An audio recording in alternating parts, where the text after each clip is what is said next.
මේ ගානට කරොත් මම ලොකු පාඩුවක් නෙමෙයි අනුපම. අනේ මහලස දැන් මොකද අපි කරන්නේ? මට හිතෙච්ච දේ හරි එහෙනම්. අපි දැන් මොකද්ද කරන්න ඕනේ සර්? දැන් ඉතින් කරන්න දෙයක් නැහැ. අපි වැඩේ බාරගත්ත විදිහටම කරන්න වෙනවා.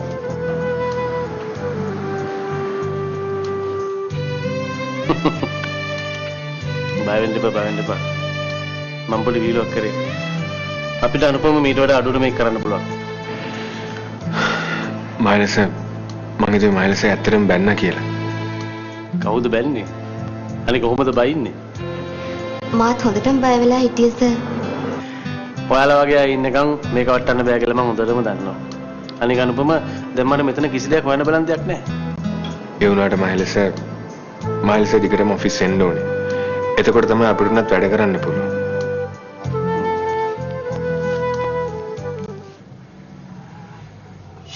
මහේල මහත්තයා තාවනම් මොකද? මූදේ නාලා හොඳ ෆන් එකක් අරන් එන්න තිබ්බා. කපිල අයියට පීනන්න පුළුවන්ද? මොනවද භූමිකානෝන මේ කියන්නේ? ගමේ කොල්ලෝ ඒ දවස්වල මට කියන්නේ දියඹේ රජුරෝ කියලා. මම පීනන්නේ ලූලා වගේ. හැබැයි දැන් නම් ඉතින් අමාරුයි. මතක නෑ.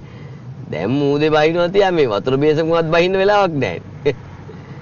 මං අර බීච් එකේදී පුළුවන් කියලා කිව්වේ බොරුවට. ඒක නම් හරිම බුදුමයි. දියඹ රජුරවන්ටත් පීනන්න අමතක වෙනවා කිව්වා.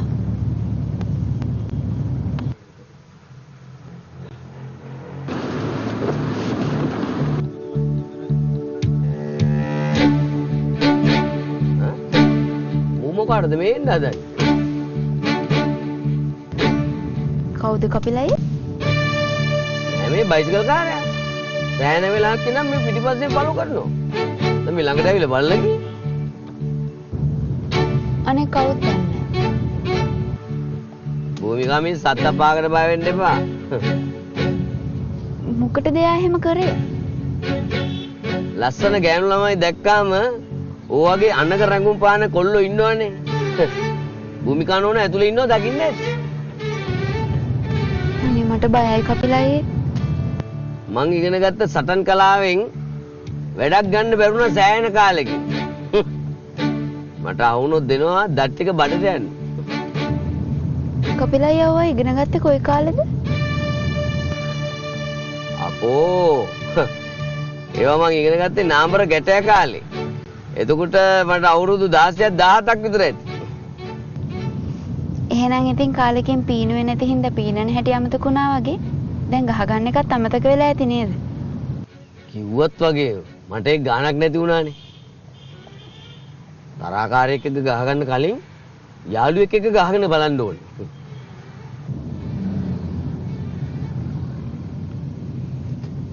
ආදර දැසක්.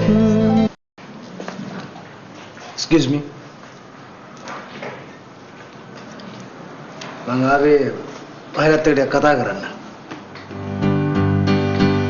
වඩිනු. Thank you.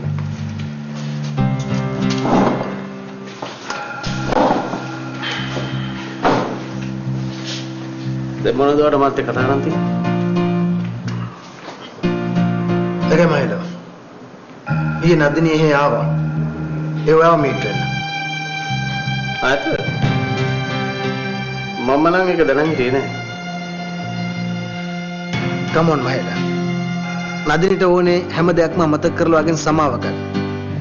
එහෙම කිව්වා යාව කියා නොකරනක වැරදි. සමාව දෙන්නවත් මං ඇත්ත කතා කරන්න කිසිසේත්ම සූදානම් නෑ. ඒ නිසා වා ගිහලා ඒක යට කියන්න.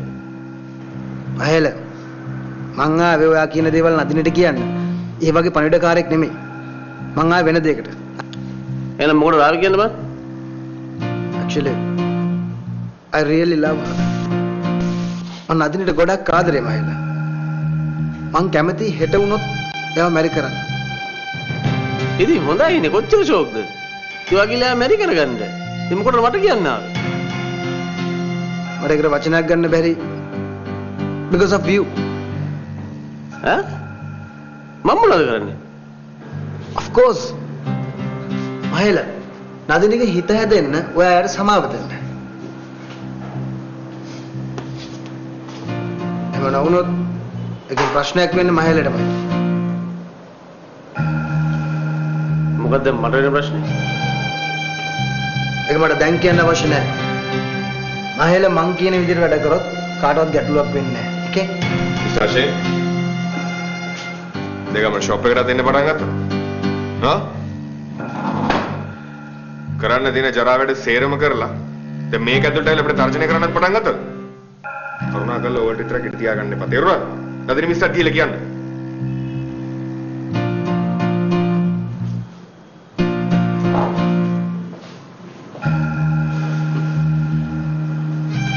අනුපම උඩ කරදරෙන්න ඕනේ නෑ නෝ. ඔය ඔච්චර ගෙරවට වයින් නෑ කියලා මම දන්නවා.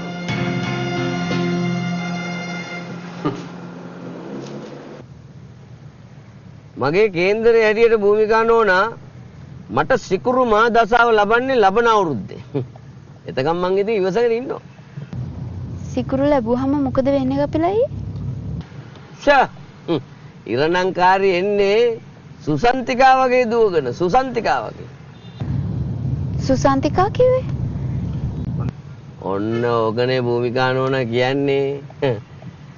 වැඩ දෙනකන් කරේ තියාගෙන දුවනවා. පොඩ්ඩක් එහා මෙහා වෙච්ච ගමන් අමතක කරනවා. උඩ තමයි අර සින්දුවක් තියෙන්නේ. දිනන දාට මල්ලි ශනියමයි කියලා කරවට මල් මාල දානවා. එකක් දෙකක් ගොයියෝ පෙරදුනාම අයියෝ මොනවද ඔය කලේ අහනවා කියලා සින්දුවක් තියෙන්නේ. අන්න ඒ වගේ තමයි. කපිලయ్య මොනවා කියනවද කියලා මට නම් තේරෙන්නේ නැහැ.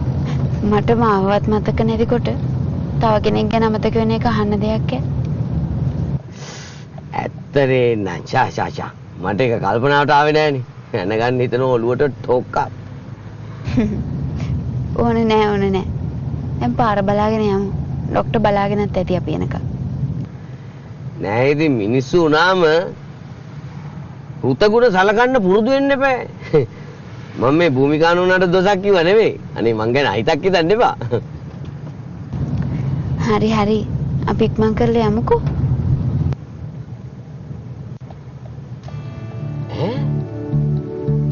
මෙයාගා මෙච්චර දුර අපි ෆලෝ කරනවා. කවුද කපිලයි? නෑ මේ භූමිකා නෝනා මම පරණ සින්දුවක් කිව්වේ. සින්දුවක කෑල්ලක්. ඔහොම සින්දු තියනවද?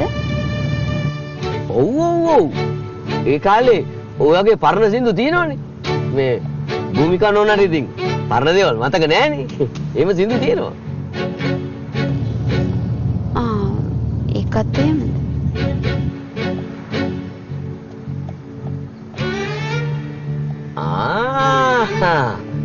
මේ අපේ ජනකයානේ. කපිලයිගේ යාළුවෙක්ද? ඔව්. නෝනා දැනට එහෙම හිතා ගන්නකෝ. ඉතින් ඒ නවත්තලා කතා නොකරන්නේ? නෑ මේ මගෙන් ණයට සල්ලි ඉල්ලනවා.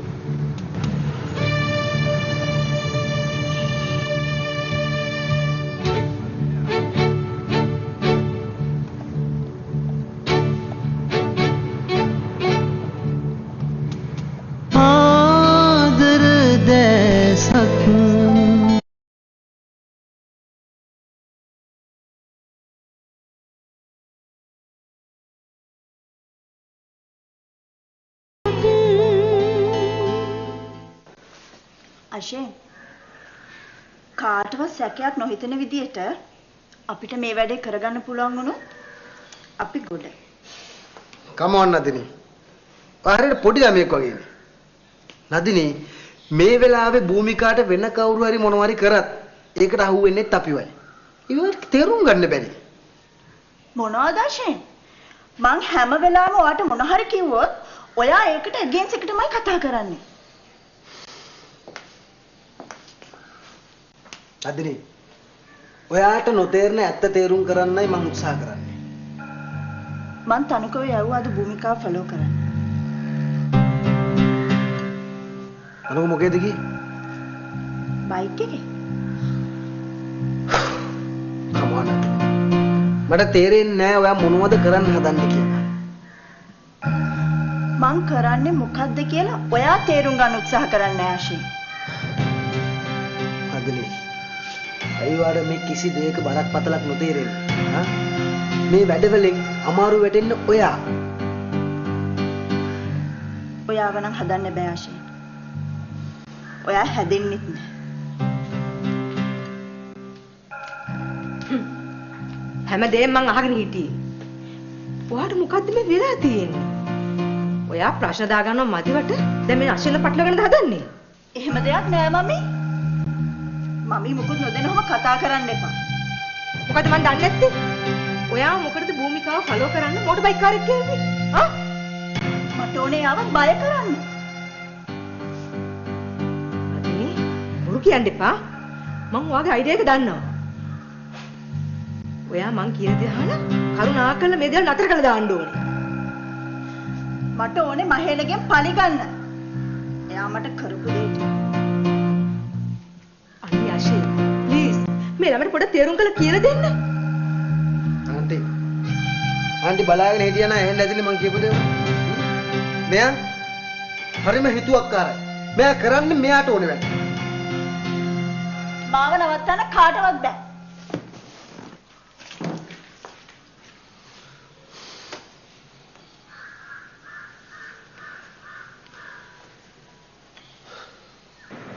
දැන් නැගිටින්නකෝ.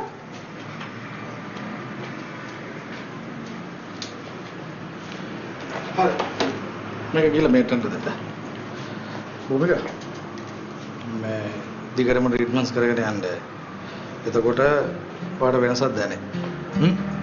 හැබැයි මං කියපු විදිහටම කරන්න ඕනේ. හොඳයි ડોක්ටර්. මම අකට පුතාට කියන්නම්කෝ. මට මේ කපිල කිව්වා ඊයේ ඔය යන ගමන් බීච් එකට ගියා කියලා. මට හිතුණා ටිකක් බීච් එකට ගිහිල්ලා ටික වෙලාවක් ඉන්න ඕනේ කියලා. හරි. දැන් මට ඔයා කියන්න සාමාන්‍යයෙන් ඔයාට එහෙම බීච් එකට යන්න ඕනේ කියලා ඔයාට කලින් හිතලා තියෙනවද? එහෙම නැත්නම් බීච් එකට යන්න ඕනේ කියලා ඔයාට නිතරම එහෙම අදහසක් එනවද ඔළුවට? නෑ ડોක්ටර්. ඇයි ડોක්ටර් මං එහෙම ගියපු එක වැරදිද? නෑ ඒකේ වැරද්දක් නෑ. දැන් අදත් යනවද බීච් එකට? මම කපිල අයියට කිව්වා අදත් මට යන්න ඕනේ කියලා. කපිල මට කිව්වා දැන් භූමිකා ඔයා ඔය මුහුද ගොඩ ගලනවා ඔයාගේ ඇස් දෙකෙන්ම දැකලා ඒ අත්දැකීමට මුණ දීපු කෙනෙක් නේ. දැන් ඔය සියලු දේවල් ඔයාට අමතක වෙලා තිබුණට ඔයාගේ යටිහිතේ හැංගිලා මේ සියලු දේවල් තැම්පත් වෙලා තියෙන්න පුළුවන්. මට ඒ දේවල් මතක් වෙයිද ડોක්ටර්? මම එහෙම අනුමාන කරනවා සමහර වෙලාවට ඔයා ඔය බීච් එකට යන්න හේතුවක් මේකට මොකක් හරි සම්බන්ධයක් තියෙන දෙයක් වෙන්න පුළුවන්. මට ඒ වෙච්ච දේවල් අමතක වුණාට අනිත් අය මට ඒ ගැන කියලා තියෙන දේවල් අනුව මම ඒ වෙච්ච හැම දෙයක්ම දන්නවා ડોක්ටර්. ඒ හින්දා මම මොහොතයිනට ගියේ මොහොත ගැන පැහැදීමකින් නෙමෙයි. මොහොත ගැන පැහැදීමක් ඇති කරගන්න එපා. මොකද සෝබාදහම විනාශ කරන මිනිස්සුම තමයි සෝබාදහමෙන් වෙන සියලු විපත් වලට ඔය කියන්න ඕනේ. ಅದು මොහොත නෙවෙයි. මට ඒ ගැන වැඩි තේරුමක් නෑ ડોක්ටර්. හරි. යා. ආදර දැසක්